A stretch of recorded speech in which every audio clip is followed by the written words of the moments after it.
Clearly I have an obsession with dogs, so I picked these up for my Apple Watch. This is what it looks like on the watch. It is very easy to slide on the watch and install. It takes seconds.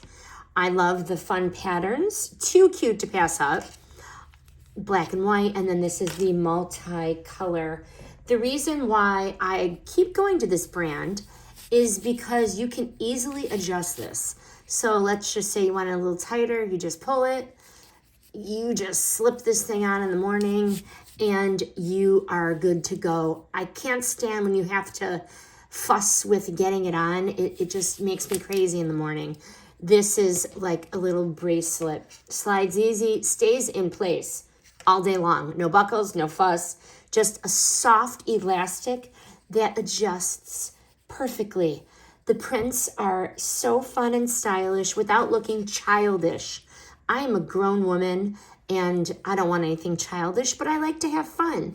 This shows personality. Clearly, I love dogs, but a new one of these definitely makes your Apple Watch feel new again, and you add a little bit of personality to your, to your wrist. These are great to throw on to match anything fun. I mean, so versatile, so cute, so easy to install. Takes just seconds. Would I buy them again? Yep. And I do all the time. These are one of those cute, simple finds that surprises you. They're comfy, they're cute, and they are a perfect fit for my Apple Watch. Hey, you know what? I am already planning which design I'm going to grab next. Enjoy!